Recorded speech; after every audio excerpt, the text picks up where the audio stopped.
Good morning. It's good to be back here. This is QTV This Morning. My name is Ibrahim Balde. We are back on another edition of your favorite morning program. So wherever you are, good morning and welcome to this program. If you're joining from outside the Gambia, we are broadcasting from the Gambia, a small West African nation called the Gambia. It's small in size, but we are proud of this country because it is the smiling coast of Africa.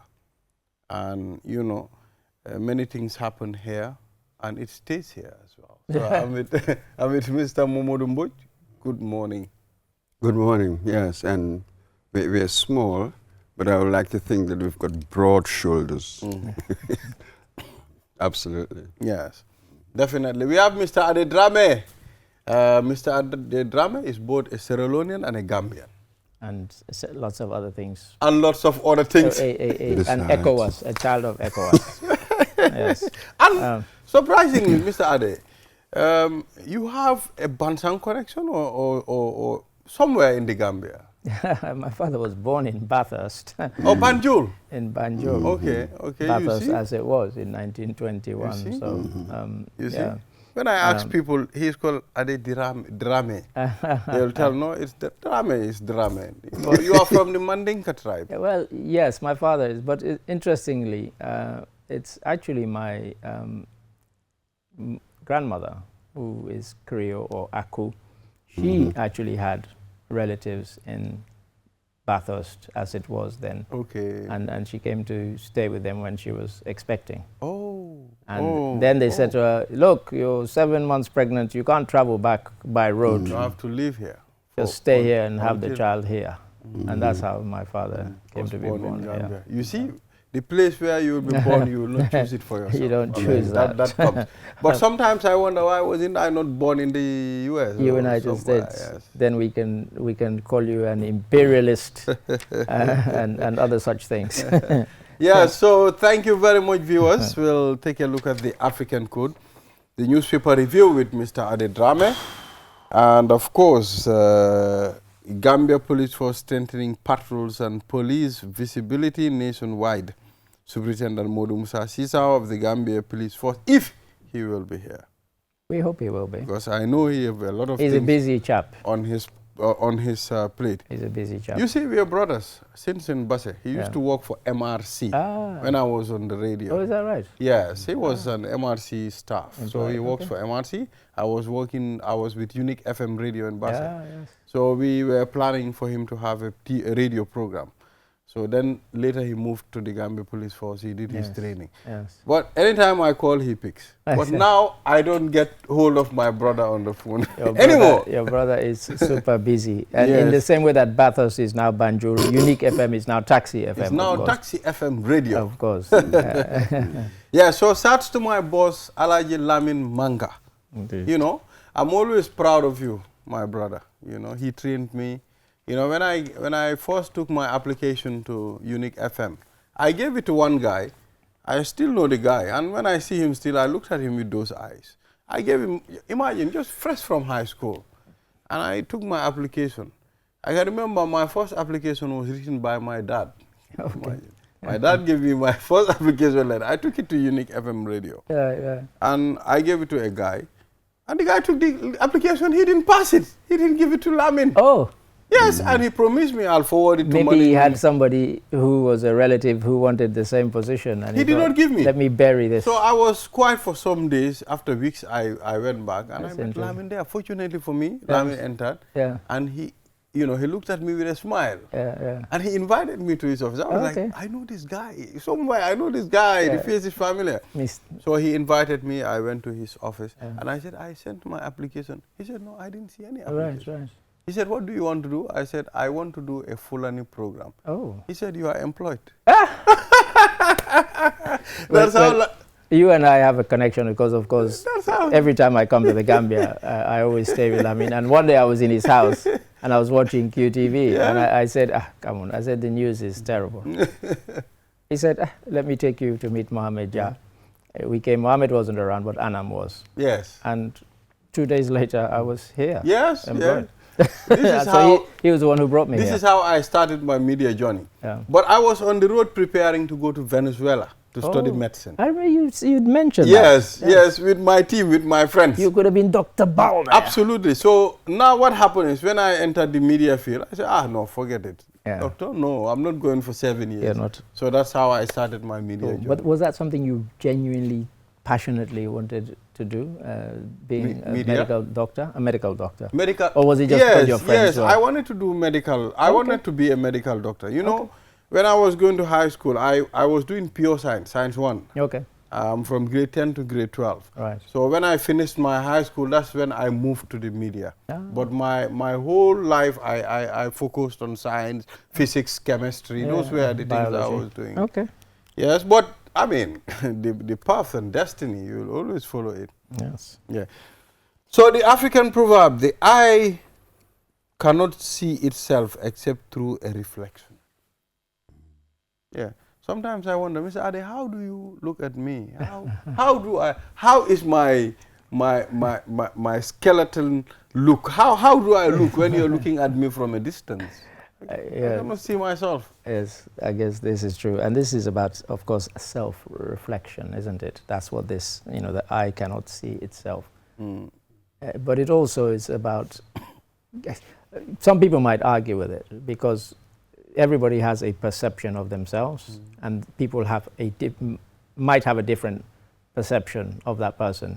Like I worked in an office where the manager always used to say, my door is always open. He didn't mean kind of literally. He meant, but he was such a scary character that nobody ever went into his office to talk to him. But he perceived himself as being open and warm and da-da-da-da-da. That was his self-perception, and yet he was seen as an ogre that people were scared of. Okay. And so it was. And he thinks he's cool. He thought it was like, every time there was a meeting, I don't know why people don't come and see me with their problems. My door is open. I'm the type who will always listen to people. He wasn't the type who would always listen to people. He would shout people down. He would belittle people in the kind of office space, and in front he of would everybody. shout at them. Yes, I mean, it was a complete terror. And yet he didn't see himself as that. He thought he was the most reasonable man in the world. See, this is interesting. I'm just thinking of the psychologists and the categories of self. The open self, well, open to me and others. Yeah. The closed self, there's a bit, it's just me, and I try to hide from others. Yeah, go ahead. The blind self, Yeah. the stuff open to others, not to me. Not to me. See? And the yeah. unknown self Yeah. is still that's close to both of us. Yeah. So that's it. Yeah. We never really see ourselves at all. We cannot. We cannot. So maybe through reflection, as Yeah. this is telling us, That's right. and feedback from other And feedback. people. Yeah, that's That it. blind self, That's it. others will see you in the way that, Yeah. you just can't imagine it. Yeah, You know what I mean? Because you've got your own narrative of who you are. Yeah. But, we look through a dark glass. Yeah, I feel like when I look at myself, I really look through a dark glass. Yeah. And this chap, Mr. Pugh, one day at a meeting, he actually said to me, he said, I've been saying for the longest time that, he said, but it seems everybody's scared of me except you. And he pointed at me. And I said, I'm not scared of anybody. I said, but honestly, I think we need to talk.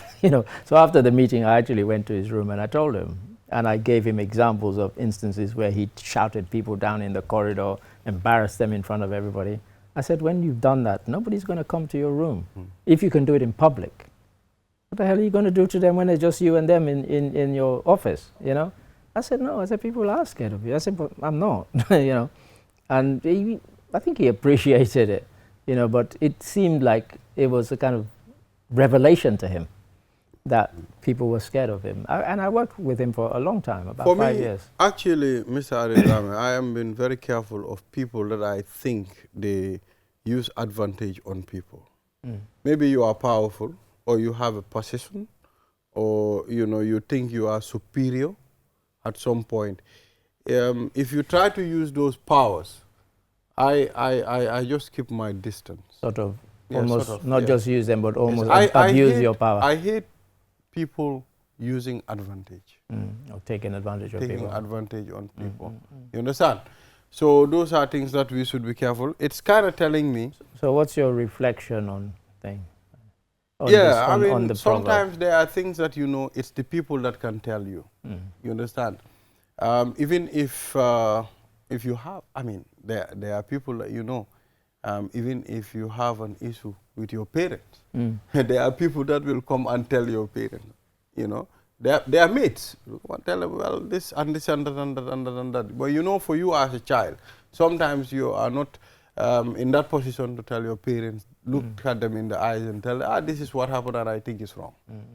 You know. But there are people that can see that reflection in them. You know, although for us, if you do that, that day you are going to die. We don't even think about that. But generally, there are people that can look at you and tell you, you know, your wrongs. Or just give you honest feedback. All of Njai Mune. Sa domin direct mola wahal ne sa gaming hesona. Mr. Mboy, I'm pretty sure you've been hearing that. Only your sibling can look at you and tell your mouth smells. You've got halitosis. It's important for us to acknowledge that. But if you are really a reasonable person, you accept the reality, because no man is an island. But if you are not that type of a person, you defend yourself and you end up going to the route of destruction. I mean, it's interesting you went there before I come to Mboj, because I've been in situations where somebody in the office had particularly poor body odor, and they weren't aware of it, and yet they would come in and they would take over the whole room, and you know, I had to confront them and tell them that this was, you know, and you know, were they able to do something about it, and eventually they were. But these are difficult things to tell people, because they didn't seem even aware. They are very difficult of it, you know, and it's a difficult one to tell. That particular one. I love this. It's a fantastic point.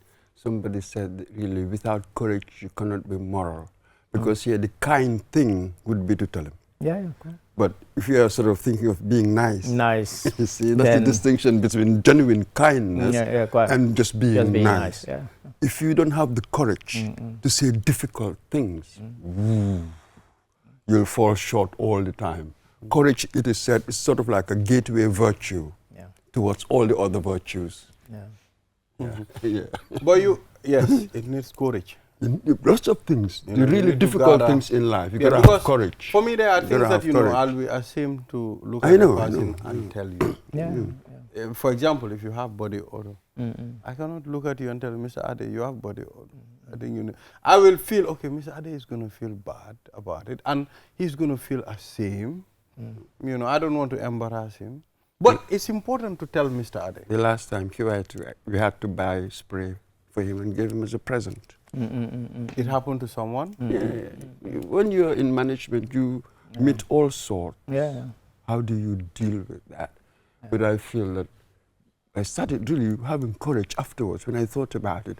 So I really try to have the courage to tell you in my own way, especially now I'm nearly in my 60s.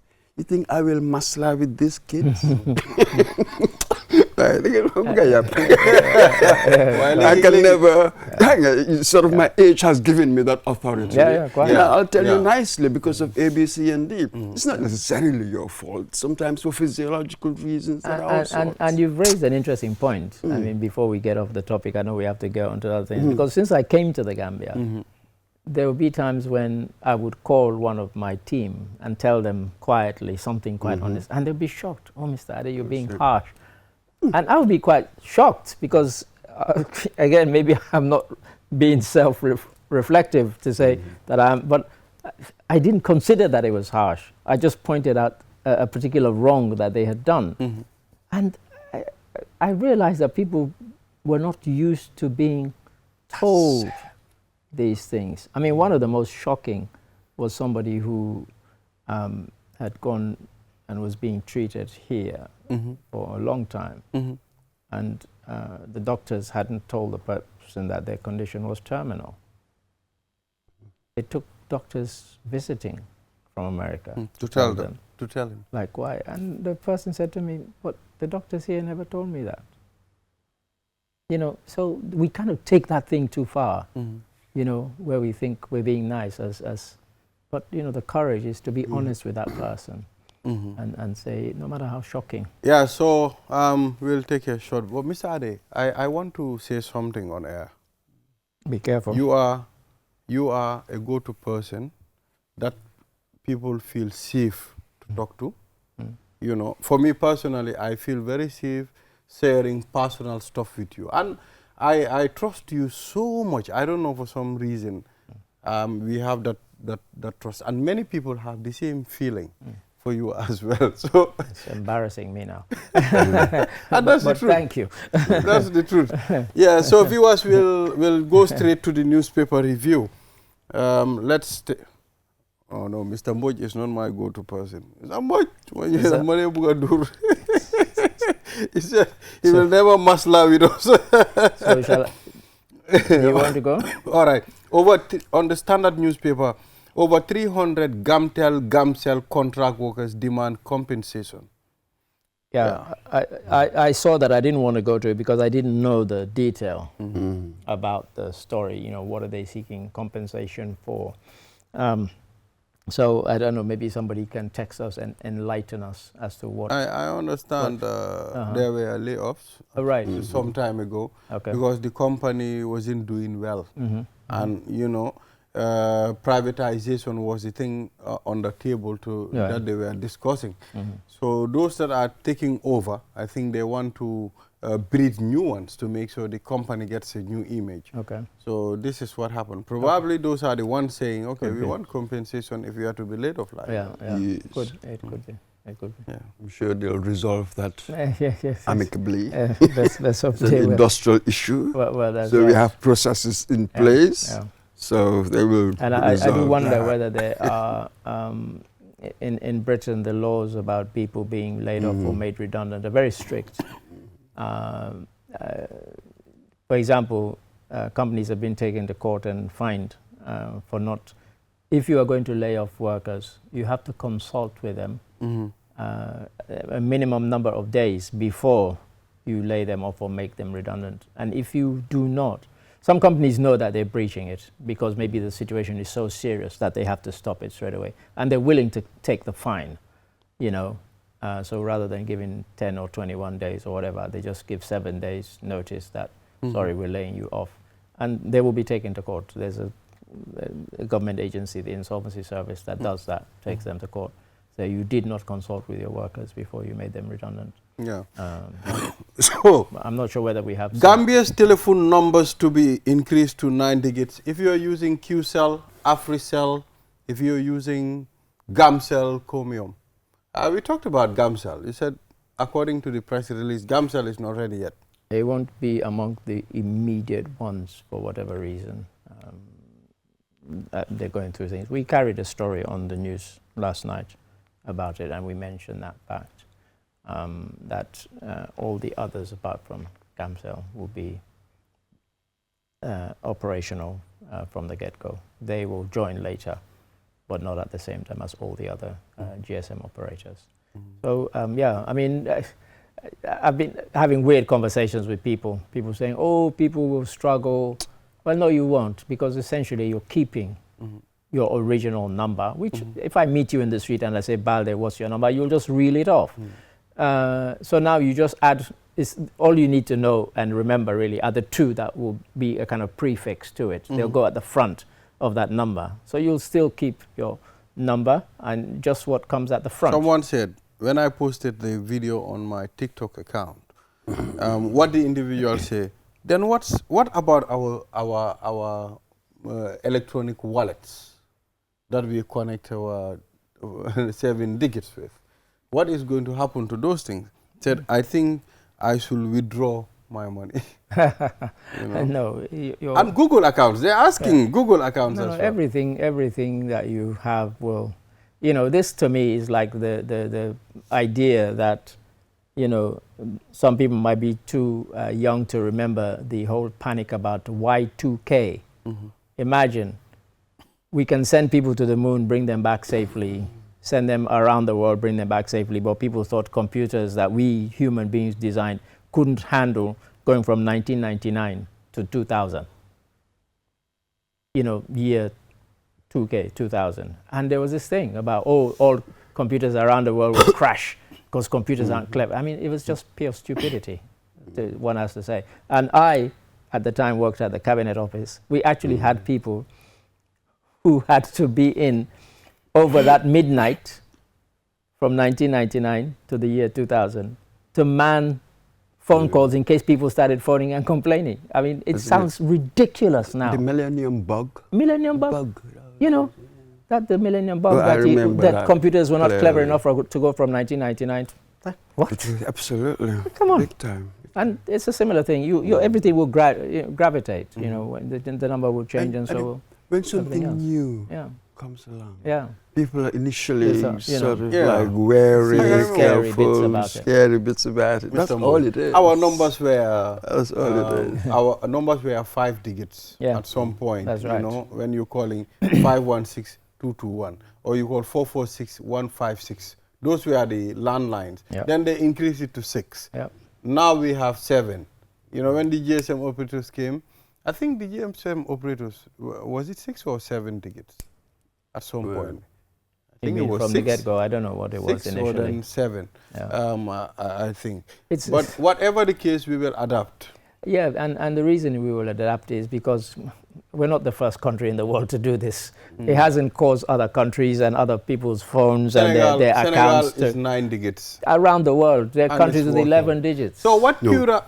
The crucial question is why? Yeah, quite. Yeah. You know, they just didn't do it for kicks. According to the interaction that I had with one of the senior management of Pura, she said to me, GSM operators are demanding numbers, a large amount of numbers all the time. So what we can do now is to give at least each GSM operator, it has to do with millions of numbers each so that they will not demand anymore.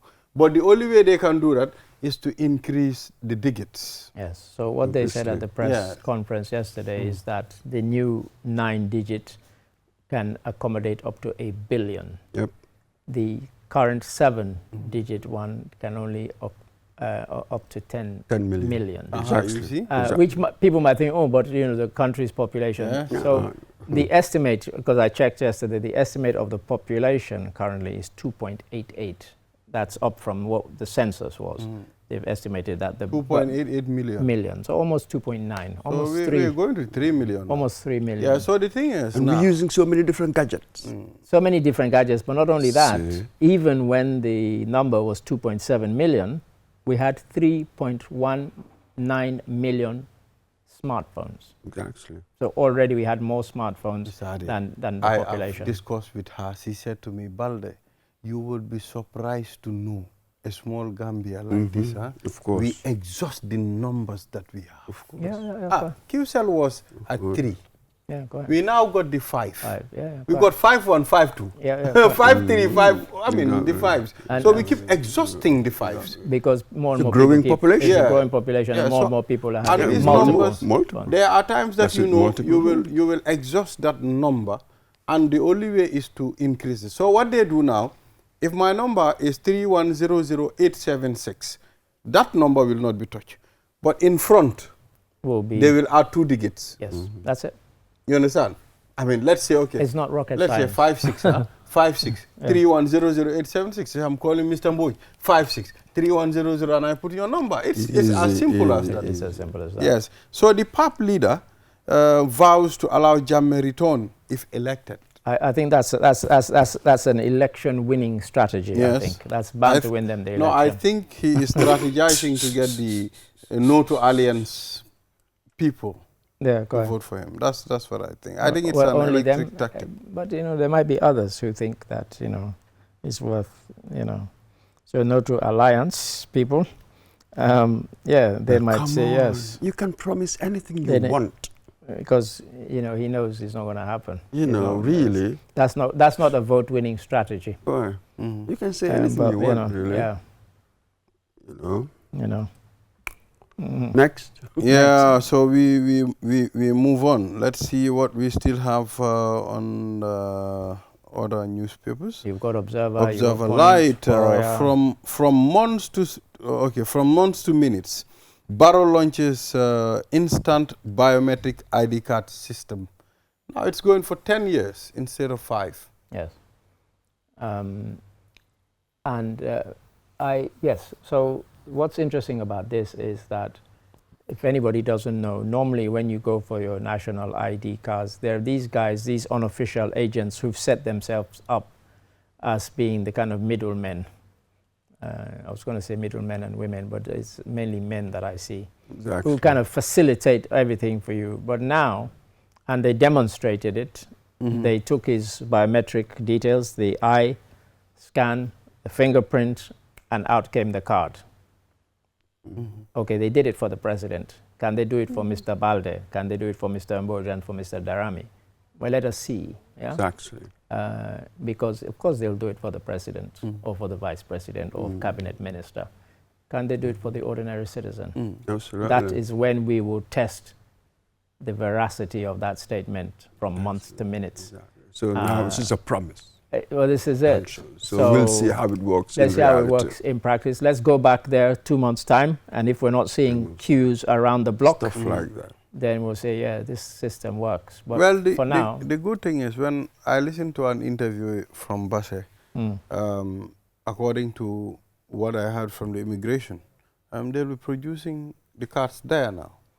Yes, so they wanted to decentralize as well. Yes, Yeah. that's what I heard. So what you do, you just go, take your ID, and they prepare it there and give you your ID. You don't have to go up and down. That is the theory. As I say, it's now been launched. We have to test it. Test it on somebody other than the president. Because the journalists who were there, I heard them talking afterwards, they're all impressed. Oh, the president got it in minutes. Yeah, he's the president. They're going to give it to him in minutes. I'm not Mr. President. I got it. Or Mr. Mane from down the road from me. He goes there. Is he going to get it in minutes? That will be when we know it's working, not when you can do it for the president or cabinet minister. So we need evidence from the consumers of consumer, this service. The So we need to have their perspective. Let and it then not we can tell. say one thing and you do another thing. That is going to be the problem. So Henry Gomez says Kande will empty state coffers on enjoyment if elected. My brother is too handsome. This is you know, this is political jousting. Yes, they are all tactics for and election. people are saying stuff about people, you know, what's his evidence for that, for saying that, you know, yeah. Yeah. So, yeah, people can make, there's one you missed from the Standard, I think. Which one? Bottom right. Okay, bottom. UMC confirms the IEC will approve registration today. So Oh, they are not still approved. no, they put out a release saying that they've been informed that they will get their registration today. Mr. Ade Drame, let me tell you something. You see, I mean, the way UMC is becoming popular. I'm getting scared now about what you're about to say. Yes. Anyway, carry on. You see, the way UMC is getting popular among the people, especially the young people, it really surprised me.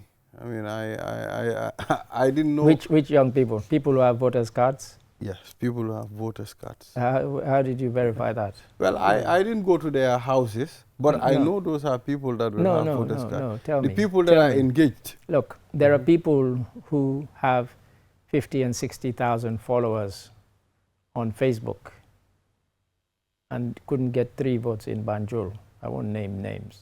So don't give me that. It's nothing, just social media noise. Yes. It's not yes. ballot. But it's not a marble in the bin. You know, what I talked about is being popular. I'm not talking about. How? I'm not See, talking that's about the difficulty. the voters' card. How do you establish its popularity? Because with the way social media works, you might have, yes, a significant chunk of people, but it amplifies minority views. Yeah, That is why it's so divisive. It's dangerous. We are all in silos. Yeah. So you just listen to like-minded people, but there's a massive world out there. You might have one guy. You might have one guy who has 1,000 people making noise about that one guy on social, and there's another guy who has 100,000 people who are really, but they're not even making saying anything. You know, for me, this argument, that's the danger. This argument, I don't push it further. December 5th is just at the corner. Yeah. So we just wait for December 5th and see. By December 6th, 7th, we will definitely know. We'll know who the president is. Yes. If we still want, but it is really our job as well to identify the puff. Yeah. And then giving it too much airing. We are identifying it editorial. We must have that editorial control. We are identifying the puffs here. The problem, that's why I said I am not making irrelevant talks right now. I'm waiting for move on. Thank you. Exactly. So manifestos and someone policies. Is asking, does this mean the president didn't have an ID before? What do you mean? This is the president, my friend. This is a new ID. He has maybe he didn't. Maybe he didn't, or maybe it had expired. Okay. And he might have been asked, "Who are you?" when he went somewhere, and he said, "I don't know who I am. I better go and get an ID card." But I think we assume that when they do these things, of course, it's a funny thing to say, but we assume he has an ID card, and they just produce one to say, the first one we did was for the president. The earthquake in Venezuela, Mr. Adedrame. The Gambia expresses solidarity with Venezuela after deadly earthquakes. The very country where you were going to go and do your medical thing. There are over 2,000 confirmed dead. Even a footballer, I have seen. Is it? I didn't see that. I saw. Is it Moroccan or someone? The wife and the 2 children died. Oh wow! I didn't see that. And over 10,000 missing. So they expect by the end of the week or by the weekend they'll get closer to the true number, because there are some areas they can't get to, and already there are divisions, kind of political divisions over it, saying that if they'd spent more on search and rescue equipment and less money on the army, they might have been able to, so it's already becoming quite a divisive topic in the country. But yeah, so Gambia has sent, condolences and sort of sympathized and empathized with the people of Venezuela. Yeah, it's very sad. Natural disaster. When I heard that, was it the UN said they were ordering 10,000 body bags? That was quite. Whoa. Sure. Yeah, and Ghana too, the flood. I mean, absolutely. Yeah, floods, particularly in Accra. It's really. In the space of 29 days, they'd had 22 days of rain, and areas were flooded. What? 22 days in Mr. June. Adedrame. In June, they had 22 days of rain. Continuous rain. Well, pretty much, yeah. Oh my God! Only 7 days from the 1st to the 29th. They had 22 days of rain in that period, and apparently in some areas it was 3 or 4 times what they would normally get in terms of rainfall.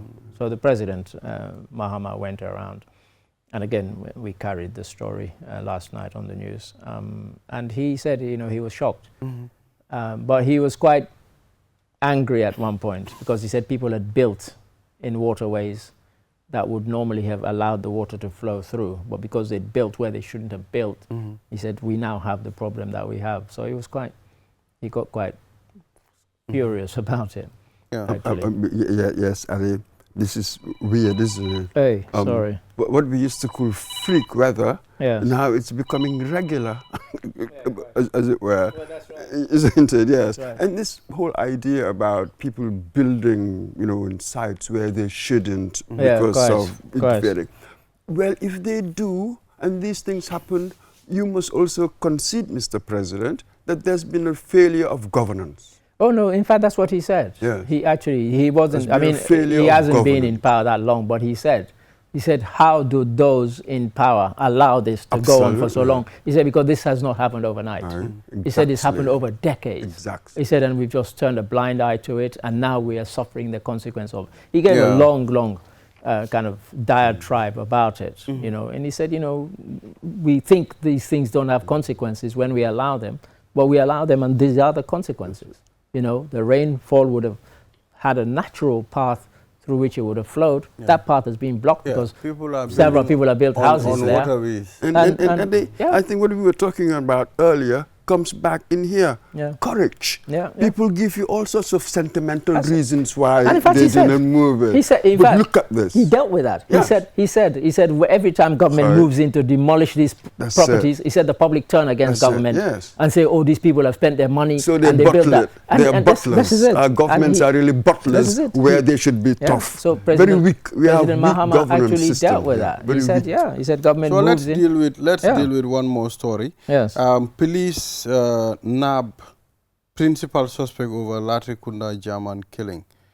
Yesterday, when the incident happened, on Monday, the suspect, flee and he fled. So what happened is, now he is apprehended. He's in the police helping them with the investigation. For me, sometimes I find this language very funny. Okay, you know he did it. Did you? Do you know? You know. Why, have you proved it in court? No, no. That's how our law operates. So the language itself will tell you he's helping them with the investigation. Because they've said he's the principal suspect. So until he's charged and he proves and then guilty. Then he guilty. Or he's found guilty, you can't say yes, this bloke did it. We saw what happened with the shooter, the alleged PIU shooter. When he was nabbed, everybody thought, now they've got the person. And everybody said, the courts found otherwise. It's an important principle. So it is innocent very until proven guilty. But now, very important we're talking about social media. Now people are convicted on social media. Absolutely. Before they've even been to court. Exactly. In many, many instances. Yeah, sometimes around the courts the world. are very slow. So that's why people will do the proceedings on social media. And there's a reason why the courts are slow, because they follow proper procedure. Just because I think you did something doesn't mean you did it. I have to prove that you did it. And if I can't, then, And let's be honest, we have capacity issues everywhere you touch, institutionally, everywhere you touch. Okay. So these things will happen. Let's take a short break. And after the break, we'll talk to Modu Musa Sisao. Is he coming? Superintendent. He's already here. He's here. Modu Musa Sisao, Public Relations Officer of the Gambia Police Force. We'll be back.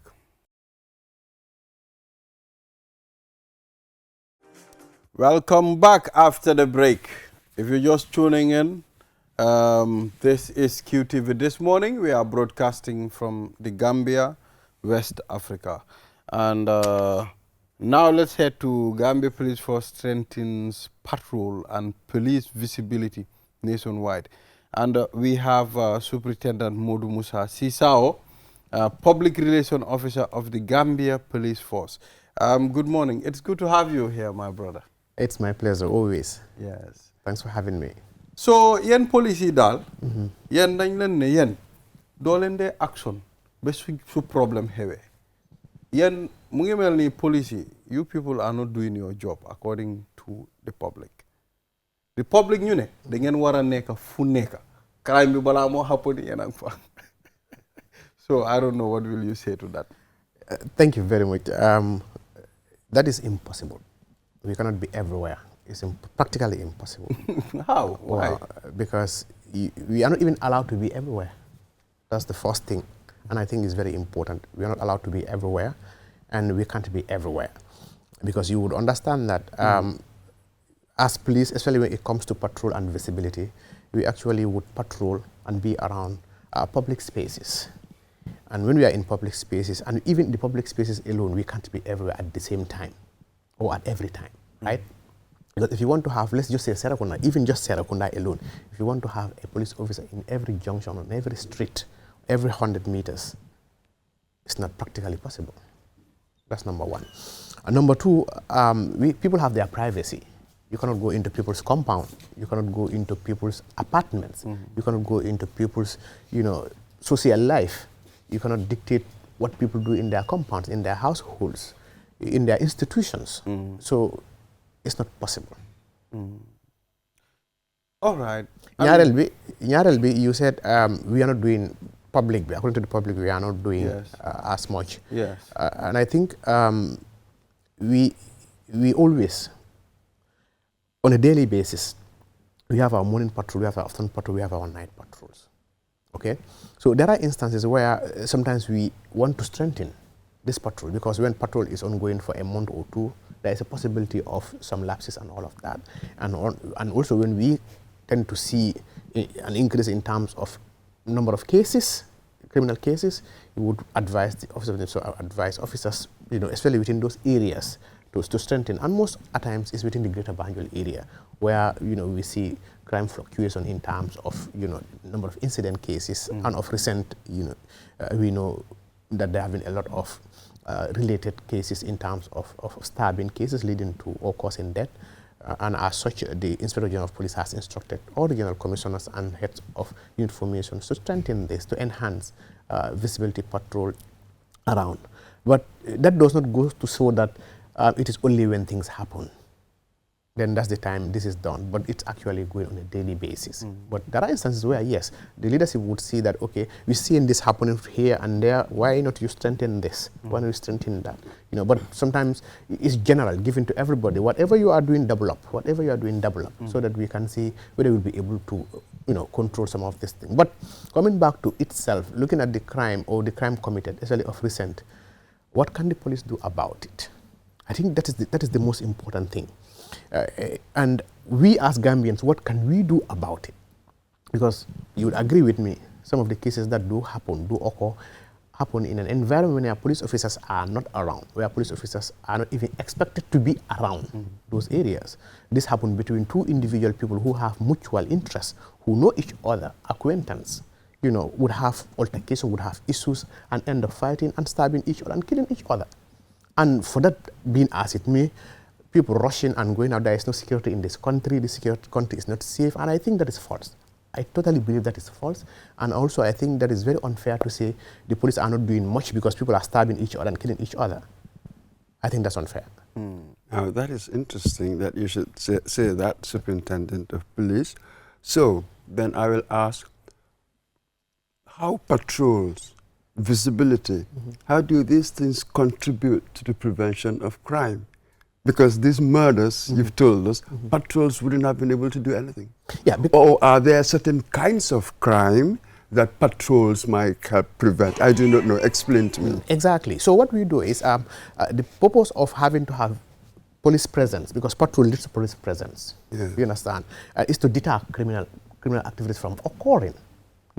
And this is why we are on patrol, foot patrol, vehicle patrol, and all of that. And sometimes we have identified hotspot zones where we know criminal dens are, and many at times would be involved in such. We attack these places, But looking at in recent times what really happened, the criminal activity that happened. Let's just name them. Let's just mention them. Okay, we have a few of them among the lot, because this month alone we recorded, as of yesterday, 5 different cases. 5 alleged murder cases, right? This month alone. So out of that, almost 3 are all stabbing. 1 was found dead. 1 was found in an apartment. So and the Brikama incident. That's what I'm saying. The one who was found dead, that is in the Brikama, and the suspect is arrested. A suspect is arrested, right? And they're still investigating, because there seems to be more people who are named to be part of that. So that is one. The one who died in an apartment, where for any reason, we know what an apartment is. What can police do about that? In an apartment where maybe the police would go and protect the person going into the apartment. Now you'll be security guards for apartment. But we cannot even control that, because we will not be in the household or in the house where the person is, because we don't know what happened. You understand? Investigation is going into that. That has gone into, the body has been taken to the hospital for post-mortem to determine medically whether, that's investigation. So the suspect is still under custody? Yes, when we have murder cases, usually they are detained. They are detained, they are taken to court, and they are remanded. Court will remand them until their case is taken to the High Court. And I think that is one thing that also we need to understand. Capital offenses, the Gambia Police Force do not prosecute these cases. For example, if murder occurs, what we do is we investigate, we apprehend, and we build our case file. We transfer the case to the High Court, Criminal Division, to proceed. That's where we stop. On capital offenses, murder, rape, treason, the list goes on. Okay, so coming back to look at the stabbing, the 3 stabbings that happened. Okay, let's say the one in Fajara. This was between 2 people who may know each other. We believe that they knew each other because according to the report there was altercation, exchange and all of that. And it ended up into what? Fighting and stabbing each other. The other one died. The one that just happened yesterday or day before yesterday on Monday. Yes. Equally is between 2 people who have business going on. You understand what I'm saying? So how would police this? Practically, does it even make sense? It did not. So I think it is us as Gambians. Let's come back. Let's look at each other inwards. What can we do as a country? What can we do as a community? What can we do as individuals? And I think that is the most important. Because you might say, okay, so some of these people are not kids, right? They're not small boys. These are youth between their 20s to their early 30s or mid 30s. They are involved in this. So you need to know who you're dealing with, the environment in which you actually are, and what kind of a person you are. You have to assess all of this before you put yourself in a situation where it can cause you harm. Okay? So personally, I think it's a personal responsibility and it's a communal responsibility. This is a Gambian responsibility. All of us, we have to come together and see how best we can continue talking to our youth for them to understand risk behavior, to understand their environment. This is not a police problem. Police are doing their job. We are in our stations. We are on our patrols. We're trying to address. Because the function of the police is to prevent. That's the primary, to prevent. But where we cannot also prevent, we have a responsibility to investigate. And 90% of the cases in this country, within 24 hours, maximum 72 hours, suspects are apprehended. Of all of these cases, all of these alleged murder cases, suspects are apprehended.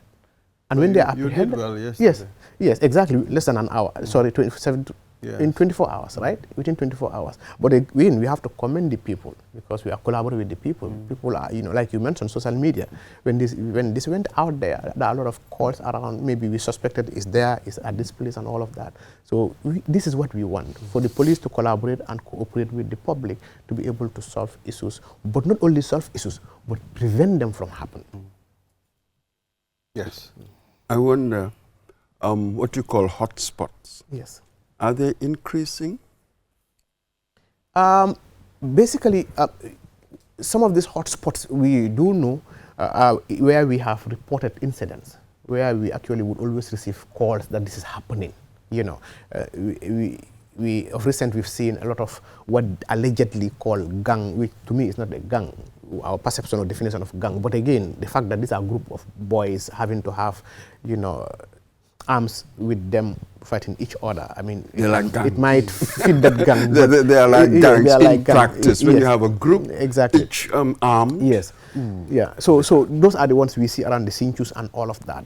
The others are with respect to people who are misbehaving in the environment, maybe because of intoxicant. Maybe they are at a certain location where it is known to be a bar, and areas where also people report that whenever they are passing by in those locations, they would be rapping, as we locally call it. Absolutely. And their phones, bags, and whatsoever. So these are the areas that we would actually go around. So the number, has it actually increased?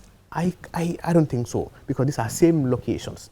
These are same locations where we actually find people and then we pick them up. Somebody told me this, around Bruceby, there was a time when such groups really took to the streets, were doing all sorts of things, but it took a very long time for police to come. What's the response time? Are you working on the rapid response? Somebody calls you, you have a group, they're terrorizing us here, to react quickly. Yes, so for me, I don't know, maybe it's my experience, because I have, just last week, from Thursday to Sunday, I was with the anti-crime unit on patrol. I joined them on their night patrol. The reason is to bring behind the scene of what is happening to the Gambian people. Like he mentioned, Gambians are saying that, okay, the police are not doing much, we thought like it's good, time to time, the press, would join, because this is a daily thing they do, it's part of their job. But for us, maybe once every 3 months or every 6 months, just to go behind the scene what they are doing. And during this, I have the privilege of, because I will receive calls and they will receive calls that this is happening at this place, this is happening at this place, and we respond. You know, this will happen at this place. Even the stunt or drifting group on Sunday, we saw them. There are people who sent information that this is happening or is going to go down.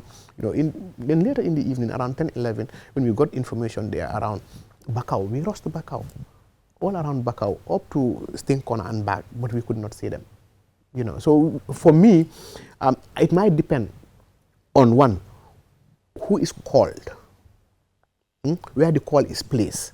You understand? Because our rapid response here is the anti-crime unit and the PIU. The anti-crime unit and the PIU. When this is why we have displayed their numbers everywhere. So that's it. People should know who to call. Yes, you can call any police station. You can call any police station because it depends on who. Sometimes you don't have the number of anti-crime. This is why we want to share the numbers. And it's unfortunate, I know we've discussed about the emergency line. I know that might be your next question. You know, the emergency line, and still it's not active. 117, which is supposed to be free call. Anybody can call at any point in time and get possibly the nearest police station to you to report the matter. We're still working on this. It's still not possible due to certain things, but hopefully the command, the fact that we are getting into election, a lot of pressure in respect to crime and criminal activities, we would try as much as possible to ensure we get this done. But yes, the anti-crime unit, you know, we display these numbers always, and even when I go on patrol, the Commission on Anti-Crime would announce these numbers of all, because we have anti-crime in Banjulunding, we have anti-crime in Kutu, we have anti-crime in Burfoot, we now have anti-crime in Bara. You understand? But we have Kanifing, at Kanifing we have police intervention. The PIU is in Kanifing here. We have PIU in Banjul. We have PIU in Brikama. You understand? So you can imagine within the Greater Banjul area, it's all rounded with response team that can respond. And this has been happening. And we've been seeing, you know, yes, in certain instances, it might be, like you said, who do you call? For example, you call Serakunda or you call Brusubi. You understand? And Brusubi know how to redirect that call, you know, to either their task force, because each region also, they have what they call a task force. There's a task force team that is also responsible for patrol within that area. That is, you know, excluding or exclusive of the anti-crime unit. Justice Ephraim Jaite. Yes. In the case, the Brufut Ghana town killing of 2023, so sentenced this person to death, but he made some very interesting remarks with implications for public interest, debate and stuff, saying that he had seen that petty disputes over phones, I don't know, mobiles or revenge or just disagreement, then people are resorting to knives, just easily take a knife and killing. During your investigations of these murders, these cases, was it exactly that? Exactly. Just the Monday incident. The Monday incident in Latrikunda, an electrician over maintenance of a vehicle or whatsoever. Look at the one in Fajara. That reduce the volume, turn down the volume of your radio. Former student leader. You look at those circumstances. You understand? When people just disagree, I totally agree. This is why I say we have to go back to ourselves. Look at this. This is not a police problem. Police are here to enforce the law. Police are not here to discipline people. That's not our job. And I think we need to understand this. Gambians need to understand that we are not here to discipline anybody's child. We are not here to discipline any Gambian. We are here to enforce the law. Where we cannot prevent it from happening, we'll investigate. And when we investigate, we'll proceed and send it to court. That is what we can do. And I think people need to understand the function and the role of the police. It's not just to come out and say there is no security here. It's whose responsibility? It's everybody's responsibility. And primarily, your personal responsibility. You have to know how, where, and when to expose yourself to certain environments. And you need to know your environment too. These are criminals. That's their livelihood. Criminals, that's their livelihood. We can agree or disagree to the fact that I don't think anybody would intentionally kill anybody. Like you actually go out, I'm going to kill you. I know it's very easy for Gambians to be falal, I'm going to kill you. Like that's just part of the way we talk. But who would actually go out to intentionally kill somebody? I don't believe that is usually the case. You know, but again, it would happen when people quarrel, right? People take knives and bottles and whatsoever, you know. And some of these people, are they mentally okay? Because, okay, we could argue if people who are found in nightclubs, in bars, having to have fought and, you know, one take beer bottle or whatsoever, breaks it and try to, we might want to understand the mental status of that person. You are the investigators. You should tell us, does it have that, your investigation, does it consider the person's mental state? Surely, because before you take to court, that will be relevant, wouldn't it? Exactly. So there are just a few of the cases where I can't remember of recent any case that we have that has implication of mental reported or mental suspicious issues. I can't remember any of those cases so far. Last year there were incidents of that. You remember the a 30-year-old who wanted to rape? Is it a 12-year-old when the grandma and hit the grandma died? You remember that incident? It's said to have been mentally ill. You know, those reports indicate. But of recent, we are not seeing that. This is why I'm trying to say, like, talking about the intention, but it's beyond that. It's us as a community, it's us as a society, it's us as citizens. And I think citizens should take responsibility of their security. You know, I mean, you're going to work, you're close of time from work, you're going to... So what should I do? Should I carry a knife in my bag for self-protection? So that is illegal in the first place. So how will I protect myself? Yes, how you protect yourself first is, you know when you are going to work, right? You know where you are going after work, you know your friends, you know your colleagues, you know the type of people that you are dealing with. You understand? If you are, for example, in a business with somebody and you realize that this person has impulsive aggression or whatsoever, then you should be able to detect that as a proper human being, right? How you relate with the person, you know. So do you have to pursue and you want to take the law in your own hands? Like by force you have to do it, if not I'm going to do that. This is what brings some of these things. By force you have to close that, if not I am going to do this. I'm not going to close it. Let me see what you can do about it. Huh? I'm not going to do it. In fact, I'm not going to do it. Let's see what you can do about it. Then he will try to show you what he can do about it. And that brings all of this stabbing and whatsoever. This is what disputes. This is what happened. And these are domestic issues. These are home issues. These are interpersonal issues. This is not a state issue where a state kills someone. It's not where the state is responsible of killing somebody. Because we are saying the security is not doing enough. There is no security in this country. You understand? As if the state kidnaps people, you know, and go and kill them, or people are missing, or whatsoever. But this is it. If that's, you call it, it's a social issue, yes, granted. Yes. But when there's a social issue, isn't it the responsibility of the state to come up with solutions? Exactly, and that's what we are doing as we speak here. This is one of those solutions. But you're telling us that you don't know what to do. There's really nothing you can do, more or less. What can we do when two people fight in their house and kill each other? How can you blame the police for that? How can you blame the state for that? This is what I'm talking about. I'm not saying there is nothing we can do. There are laid down rules and regulations as to whatever happened in this country. And this is what we are following. We as the police, we're doing everything to ensure we prevent crime from happening. And we cannot do that 100%. It's never possible anywhere. And we cannot promise that anybody that we are going to do that 100%. There will be no crime in this country. What we can do and what we will do is to work towards ensuring that it is low, preventing it from happening. But when it do happen too, it is our responsibility to bring those people responsible to court. We prosecute them. But it's an advice, it's our observation that what is happening are between two people. Husband and wife killing each other, brother and sister killing each other, friends killing each other, acquaintance killing each other, business partners killing each other, boyfriend and girlfriend killing each other. In their houses, in their apartments, in their workplaces. You want to blame the police for that? You want to blame the state for insecurity for that? That is not fair, honestly. That is unfair. That is unfair. The police, what the police can do is to make sure there is law and order. Certainly. But the police cannot be in your room. You know, so we are the ones that should be mature enough to know how to handle our problems. Yeah, so someone is saying the drifters are so smart, they will publish a location when the police go to that location while they are at another location. So they try to deviate and throw the police away. Yeah, I mean, that's how criminals work. That's how criminals work. They also are smart, you know.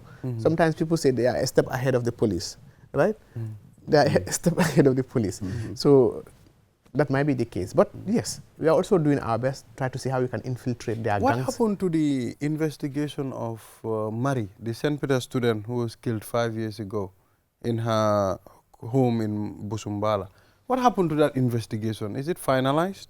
At this moment, I can't you say can't much. say anything about. What do you think about drifters? Yes. How big a problem is it? It is. Recently, we've seen that they've actually relocated from in town to the, let's say, around the combos, let's say around the Gunjur, Burfoots, that end going. Usually they used to do that Westfield, even here, Pipeline here, and all of that, anywhere, anybody. But when they actually want to do this as a group, now they move out of the combos to go and whatever, celebrate. Or we even had that one of their leaders, birthday was what they were going to celebrate, where they are going to, so they are drifting and do all of that stuff. Unfortunately for one of them, there is one, I can't remember the name. On Saturday we arrested one who was drifting around here, around Karaba Avenue. We were able to arrest the boy because when we saw him, then he ran and we ran after him. Unfortunately, I don't know what happened to his vehicle. You see, how big of a threat is drifting? It's life-threatening. Public threat. It's a life-threatening, and how have you been dealing with it? Yes, with drifting. Has it been effective? I think it has been. It has been of recent. How did you measure that? Yeah, because usually of recent we've seen the Justice Department, actually proceeding with this, the judiciary rather, convicting them and sending them to mile 2. And I think this has actually worked. Yes. This has actually worked. And we can see it subside. Exactly. Yeah, so finally, we were talking about Dr. Aissatou Toure using a car to her rally without a number plate.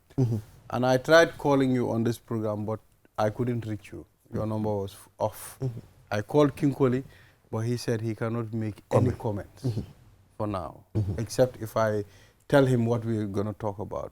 So he's leaving the job for the PRO. You understand? Is it allowed for vehicles to drive in our traffic without number plates? That is very clear. We've said this a million times here. Even every vehicle. But is Dr. Aissatou Toure there? I'm not saying, I'm not referring to anybody. I'm saying vehicles. You asked about the vehicles. Every vehicle should have a number plate because the number plate is the name of the vehicle. You understand? In certain instances, circumstances, number plates are exceptional, are removed. And in those circumstances, one, when police are under operation, security under operations, or where it is necessary. So I don't know in that situation whether it was necessary. Okay. That was the point. Sisao. Maybe yes, in exceptional circumstances there could be reasons. But we see lots of vehicles without number plates and they drive past police. And they talk. I mean, sometimes they will stop you and you talk and they move on. Honestly, I would be running after a vehicle. Can you imagine? A vehicle in front of me, behind there is no number plate. I'm like, okay, we'll get to this, that's a checkpoint. But like you mentioned, they would just talk to them and move. But what they do is, in front there is a number plate. Yeah. So the driver, the police officer seeing the vehicle coming would think, because there's number plate in front, there might be a number plate. Yeah. But before you know it, the vehicle has gone. And so we take our responsibilities as people, I mean, to do what is right. Mauro, I think we as Gambians should, take advantage. Yeah, Gambia is a peaceful country and all of that. Let's not take advantage of that and be oblivious. Yes. We have to take responsibility. You are right. So this time is finished, Mr. Sisao, Superintendent. Thank you for coming, my brother. We miss you. You should be coming on this platform. Don't run away from us. This is your TV. I was on leave. I was on leave, yes. You went to Bansan? I actually went there, but I could not stay long. Oh, you couldn't? Yes. Yeah, so thank you for coming. Thank you. Yes, viewers, will be right back after the break.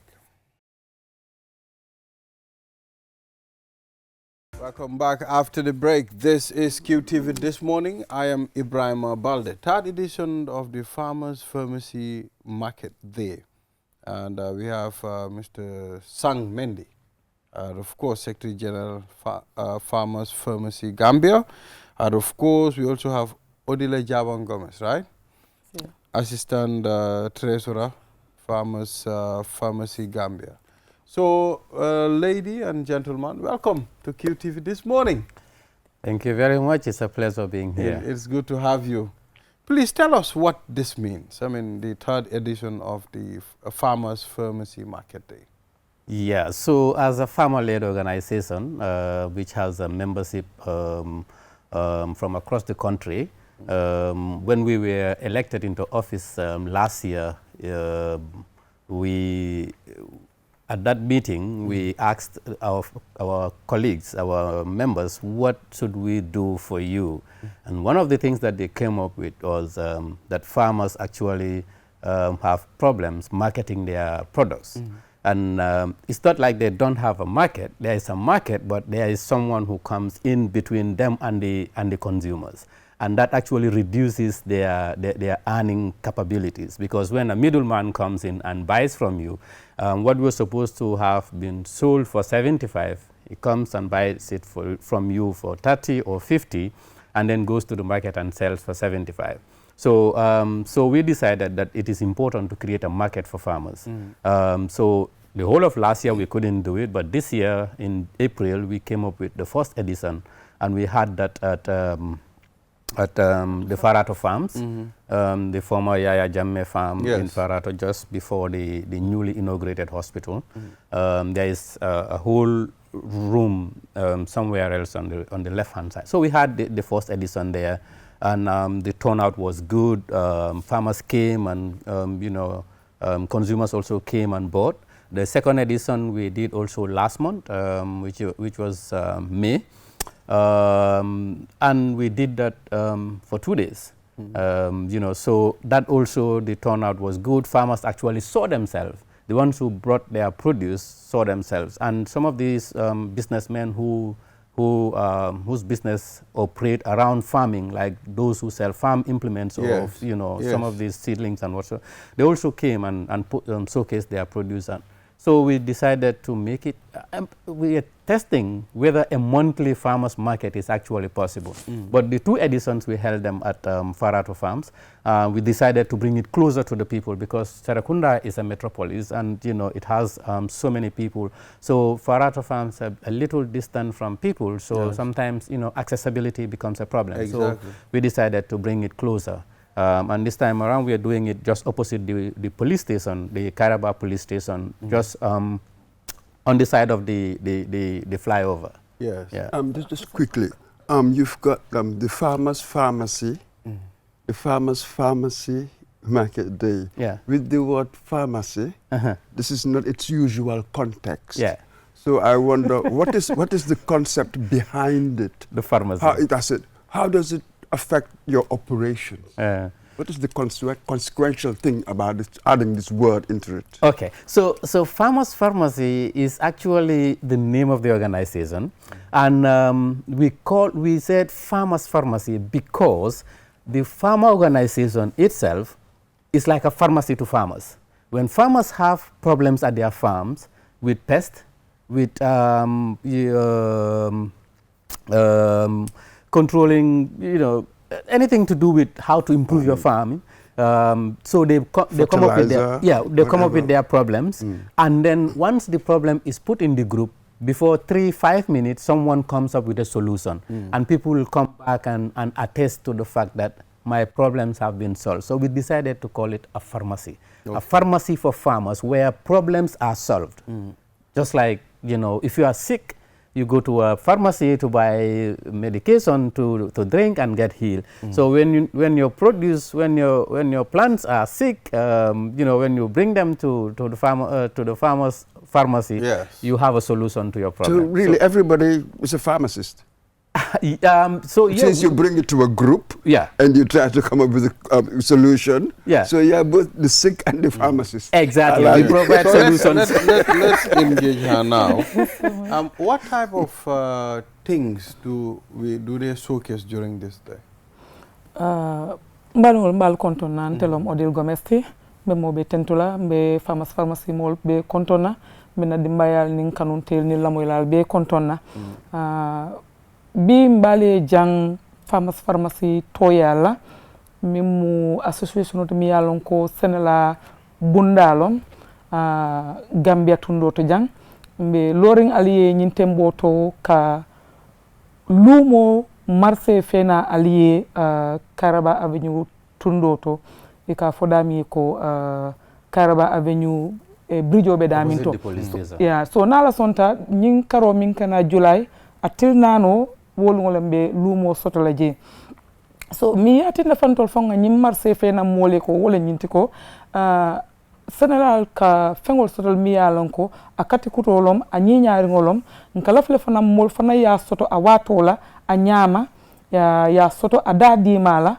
anin kontanola so wala tina biri nga force man o ke farato fam mol fintita a ñiñata ye ñinin karo ko fonsa fulan jamban koy ko hansa fulan janole nata fulan jang atakuta nga jibe ko sañi fonse kata mol be damin to fana wotol fana nata benta nga jibe ko bari mol be ñinin kal pour nga kate dalam fana be sulare mola wala tina nata fenan Kairaba Avenue ñin temmoto mi yalon ko mol be siarin je mo jama sinano je yela sandiro keje yeah. Interesting. So, like you were asking, what kind of produce? Absolutely. And then earlier on, you mentioned, I think, something that goes to the very heart of what you do, cutting out the middleman. I need to do more on that. And what benefits? How would that drastically change the income of farmers? Yeah. So, so when, for example, if I harvested tomato and I was supposed to, a middleman comes to my farm to buy. He or she dictates how much he's buying it for a kilo. Now, if I am selling it to you at if she comes and insists, oh no, I cannot take this for $50, I can only take it for $30. I am compelled to give it to her for $30 because already I've harvested.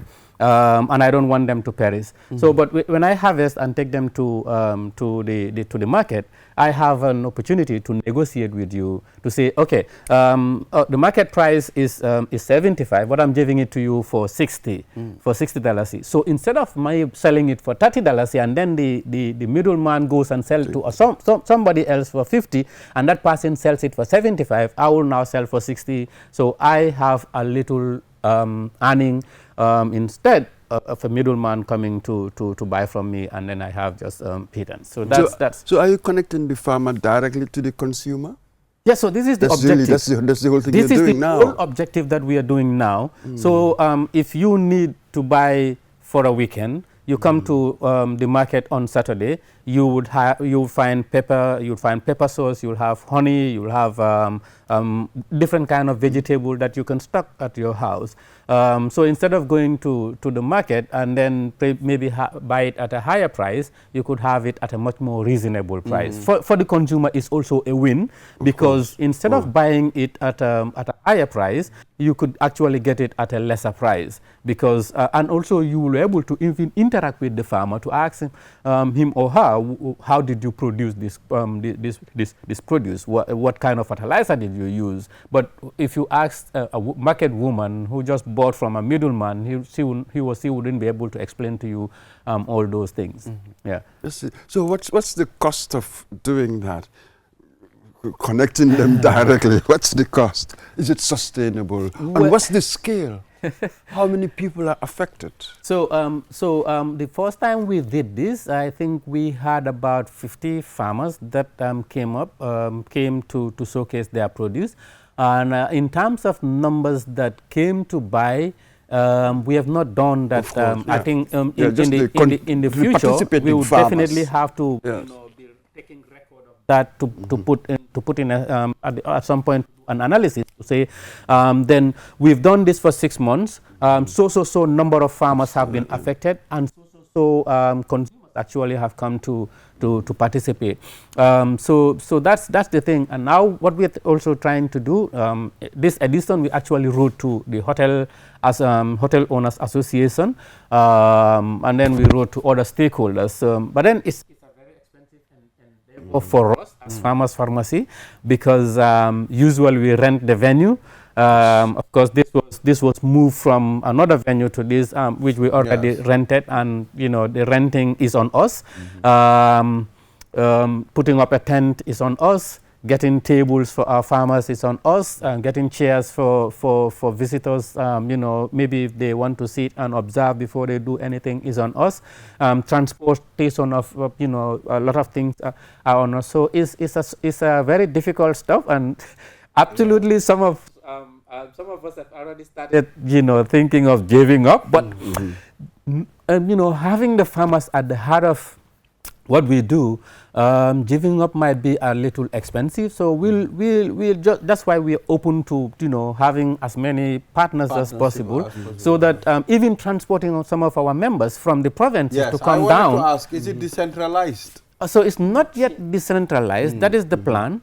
But then we have farmers who have registered as far as Basse, as far as Woolley, as far as Soma, as CRR, that have been coming to the farmers market regularly.